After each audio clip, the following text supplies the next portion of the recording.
Assalamu alaikum, family. Before we begin this episode, I want to remind you that I did do an episode on Shaban like before, just introducing what it's about. I don't remember exactly what I spoke about in that video, but if you're interested in checking that out, go ahead and click on that link that I'll add here. But yeah, today we're going to be talking about Shaban itself.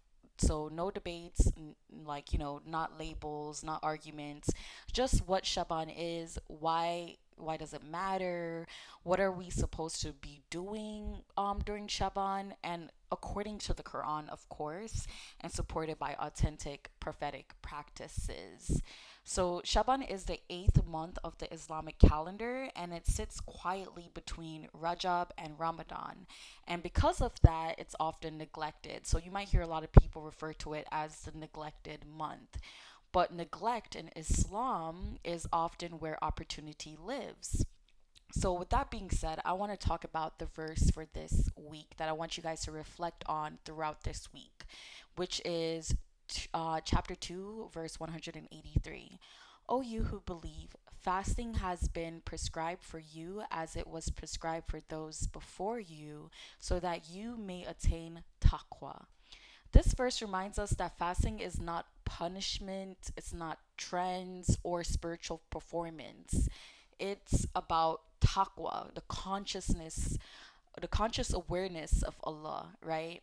It's basically your duty. Shaban is where we train that awareness. It's for us. It's a gift for us.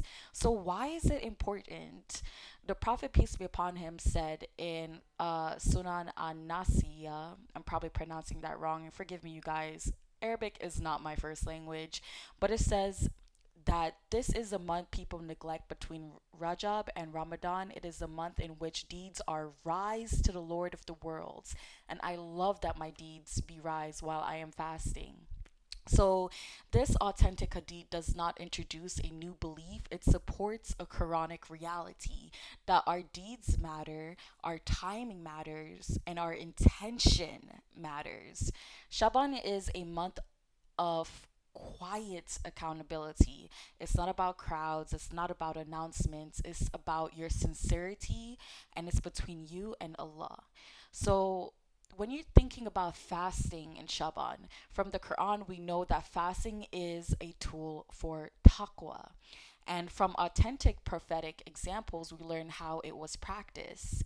Aisha said that I never saw the Prophet of Allah fast more than he did in Shaban. This doesn't mean not fasting the entire month is required. It means that fasting was frequent, fasting was intentional, fasting was preparatory, right? Shaban prepares your body, your discipline, your sleep, your practice for Ramadan, and your patience for Ramadan. So, the most important days in these months are going to be the white days. We all know the importance of the white days already, and the white days during this month is going to be February 1st, 2nd, and 3rd of the lunar calendar. That's going to be the 13th, 14th, and 15th. That's when the white days typically are. So fasting these 3 days is consistent, sustainable, and it's chronically aligned, right? It's voluntary. You don't have to do it, but it's recommended.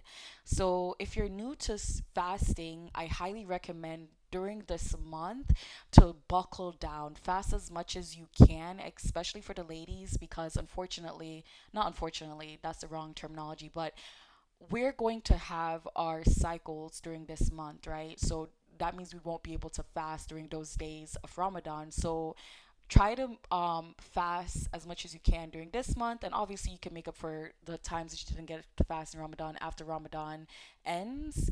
But just get in extra fasting as you can, but don't kill yourself over it. So why is worship neglected? Neglected time matters, right? So there's a principle found throughout the Quran. Allah values intentional devotion, not performative devotion. And I think a lot of Muslims today get into this habit of doing performative devotion. We're robotically going through our devotion instead of intentionally going through our devotion. So when others are distracted, you remember Allah. That sincerity carries weight. Shaban is not loud, and that's the point. It's supposed to be a time for you to reflect and really gain a relationship with Allah. So, with that being said, Shaban's fasting reset. Okay, so you fast at least once a day this week, minimum, right? Ideally, you'll fast at least 4 days a week. But if you are new to this, I completely understand. Then just try to start just fasting once a day this week. If possible, I would aim for Monday or Thursday, or if you're listening to this on a white day, then hopefully you hit this on the first white day and you'll still be within the white days, like, section, and you fast on a white day. Remember, you have to break your fast consciously and reflect on how fasting affects your body, your patience, your focus, and your relationship with Allah.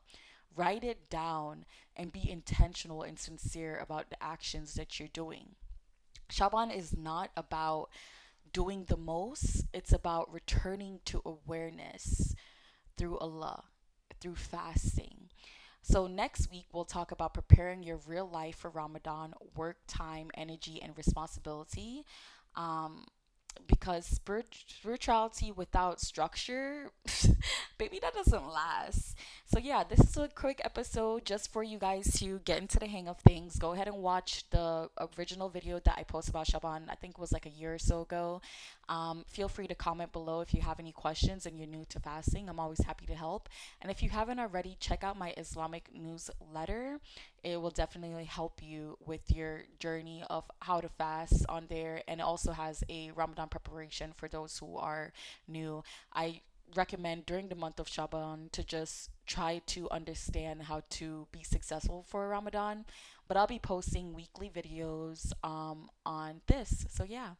Assalamu alaikum. Thanks for listening, family. And if you haven't already, like, subscribe, follow, and all that good stuff. Bye.